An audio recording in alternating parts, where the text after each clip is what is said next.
Hi, and welcome back to David Pattinson's Accused Friends. Today I want to ask the question of why do we as the British people tolerate government by fear?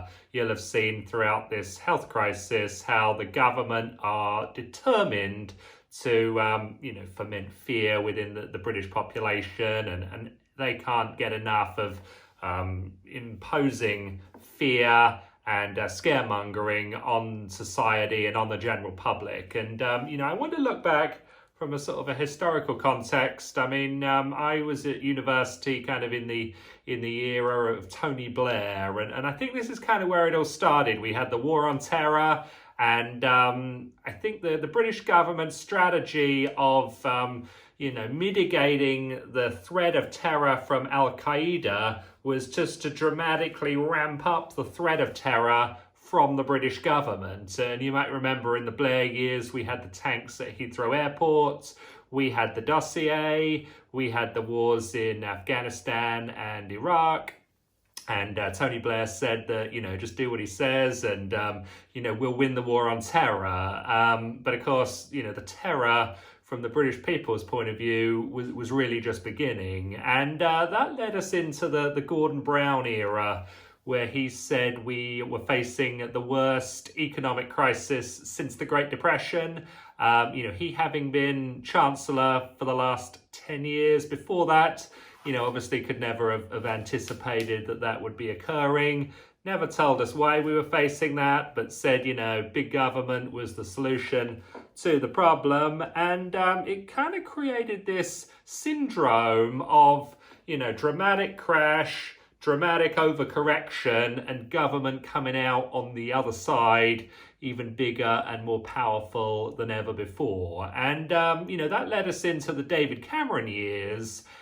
David Cameron, probably most famous for having a whole government department called Project Fear. And, there's a whole group of people in an office whose 5-day-a-week, 8-hour-a-day job was to pummel the British people with fear.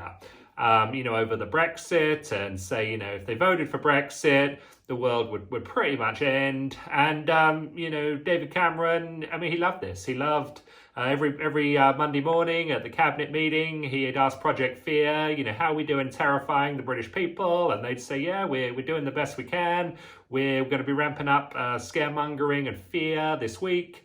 And he's really very happy about that. And I spoke to someone recently who said, David Cameron, I just thought he was like a really nice guy. And how is someone who's a nice guy have a whole department in government called Project Fear? That doesn't sound like a nice guy to me. That sounds like a very mean wolf in sheep's clothing kind of guy, which is exactly what David Cameron was. Next up, we had Theresa May, who said that, if we missed the deadline, our whole standing on the world stage would decline dramatically. And of course, then she went and missed the deadline. And the reason for missing the deadline, in her view, was because we weren't ready to leave the EU. We just weren't ready. We'd only had 3 years to prepare, all under her management, and we just weren't prepared. Theresa May, in charge of the departure process from the EU, was something she wanted to do, but she just didn't want accountability for the results. And so that was plenty of fear for the British people. She also promoted, this conspiracy of Russia interfering in our elections.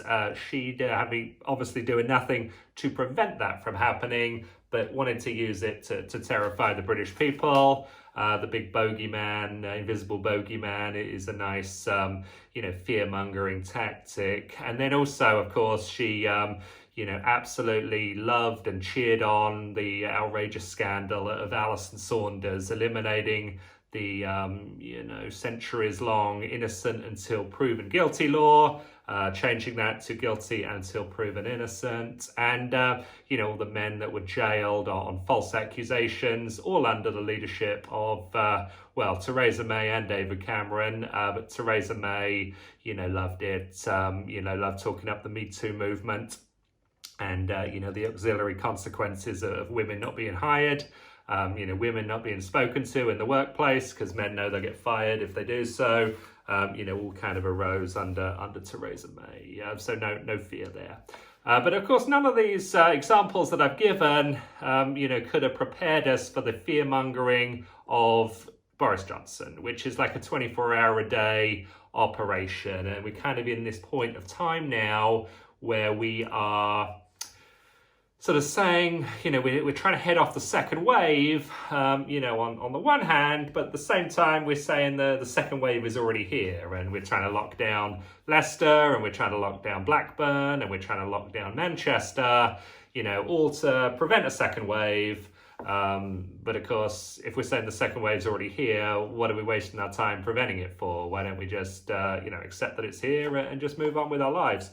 Boris Johnson's driven a steamrolled tank through British civil liberties, all of it unlawful, not that he cares about that. And so I think what I want to sort of get people thinking about now is really not only government by fear, but the economic crisis. And, I was in the gym the other day and watching, they had obviously the propaganda news up on the TV screen. I'm pretty sure it was Sky News, and talking about the increase in infections and all this sort of stuff. And of course, we're a population of 65 million people, and we're talking about infections in the thousands and in the hundreds.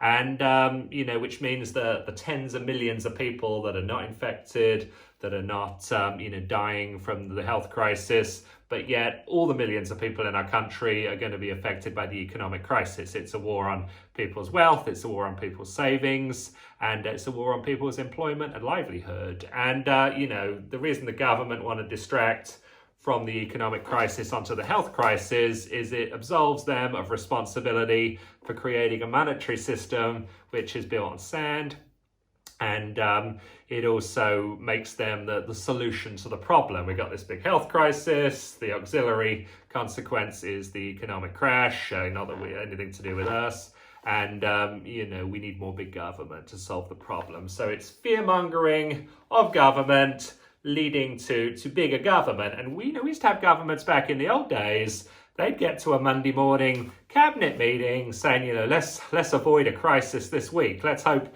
we don't have any more problems this week. Whereas the current government, it's like, how can we create problems and crises this week so that we can profit from it? And it's time the British people woke up and put a stop to this. Stop electing these governments. Stop electing the Conservative Party. Stop electing the Labour Party. Stop electing the SNP, all these other sort of crazy parties. Let's get, anti-lockdown party. Let's get no fear party. And let's get back to a life where we don't have to be living in fear all the time. I mean, everyone in my house knows that if anyone from the government comes on the television, they have to change the channel. And if Boris Johnson comes on the television, they have to turn it off.